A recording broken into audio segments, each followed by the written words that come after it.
After the doctor made the announcement, the entire room fell silent again. No one spoke.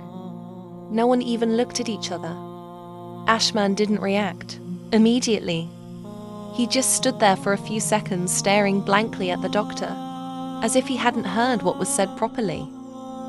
Then, without saying a word, he turned around and walked out of the hospital ward. I watched him leave, but honestly, I didn't even know what to feel anymore.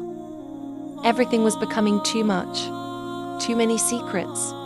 Too many lies. Too much pain. I slowly stood up too and left the ward because staying there any longer felt suffocating. I needed space. I needed to think. And most importantly, I needed to stay away from Layla for a while. Because every time I looked at her, I remembered everything Hajia Seda confessed. My chest tightened painfully as I walked through the hospital corridor. How did everything become this complicated? How? The next few days were heavy and emotionally exhausting. Aisha was still recovering. So, I decided not to pack my things and leave the house yet. No matter how hurt and confused I was, abandoning everything immediately didn't feel right. At least not yet. Not until everything became clearer. Not until I understood where my life was even heading. So, I stayed, quietly, carefully, like a stranger living inside someone else's home. I made sure I visited Aisha at the hospital every day. I usually prepared food before leaving the house and packed extra clothes for her, because Layla had practically been living at the hospital since the incident happened. She barely came home. Honestly, I knew why. She couldn't face Ashman. The tension between them had become unbearable. Even whenever Ashman came to the hospital, Layla avoided looking at him directly, and Ashman too barely spoke to anyone anymore. He became colder, quieter, distant. It scared me.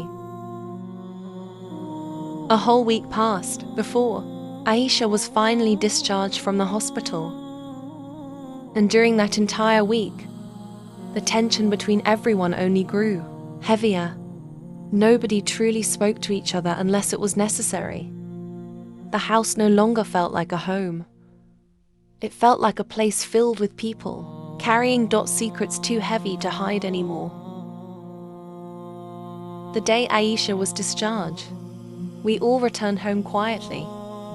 The atmosphere inside the house felt strange, too quiet, too cold. Hajia sat in the sitting room praying softly, with her tasbih while I helped arrange Aisha's things. Layla looked exhausted and restless, while Ashman remained unusually silent the entire time. Nobody knew what to say. That evening, we all gathered in the sitting room. The silence alone was enough to make someone uncomfortable. Ashman sat opposite, Layla with a serious expression on his face while Hajia Sada sat beside me. Then finally, after what felt like forever, Ashman spoke. His voice was low and calm. What the doctor said that day. He paused slightly before looking directly at Layla. About me not being Ash's father. Is it true? My heart immediately tightened. The entire room became still. Layla lowered her eyes instantly. For some seconds she said nothing. Then slowly, yes, word came out almost like a whisper. But it landed heavily on everybody. What? Hajia Sada exclaimed immediately in complete shock. How is that even possible? I don't understand what is going on. I couldn't even speak. I just stared at Layla in disbelief, while Ashman remained completely still. Shock was written all over his face. Layla took a deep breath before finally speaking again. It wasn't my plan to deceive anybody, she said quietly. I didn't plan for all this to happen. I think it's just fate. Nobody interrupted her. The room remained painfully silent. Layla swallowed hard before continuing. I never planned to marry Ashman in the first place. Even before he got married to Atiya, he already told me everything that happened between both of them, about the shares and everything. I looked away immediately as pain settled in my chest again. Layla continued. At that time, I was already dating someone abroad. I already told him from the beginning that I wasn't ready to have children yet. Even if I got married, I didn't want to give birth anytime soon. She paused briefly. But one day, he switched my morning after pills. Hajia Sada gasped softly. And that was how I got pregnant.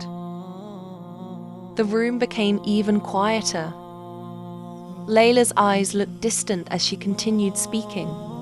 When I found out I was pregnant, I later discovered that the man was already married. Her lips tightened painfully. Not just married, he already had 3 wives. What? I whispered unconsciously. He's a Nigerian man living abroad, Layla continued bitterly. And he wanted me to become his 4th wife. I couldn't accept that. I didn't even know any of it before. She wiped her tears angrily. So immediately I found out, I packed my things and came back to Nigeria.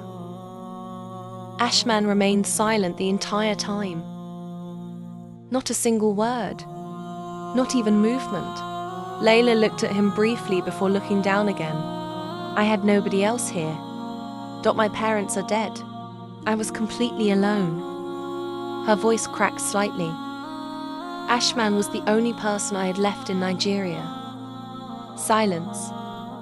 So when I came back, she continued carefully. I decided to settle down with Ashman. Hajia Sada frowned deeply. But why hide the pregnancy? Layla gave a weak laugh. Because I knew Ashman couldn't father a child. The words landed heavily again. And I thought, maybe I could just give him the baby. My eyes widened slowly. Layla nodded weakly. When I returned to Nigeria, the pregnancy was barely a month old. I quickly made preparations for Ashman to marry me. I could barely believe everything I was hearing. I knew he couldn't have children, she continued. So I thought it would work perfectly. He would think the baby was his, and everything would remain normal. Ashman finally looked away at that point, pain clearly visible on his face. Layla continued speaking without emotion now. The truth is, I never wanted children.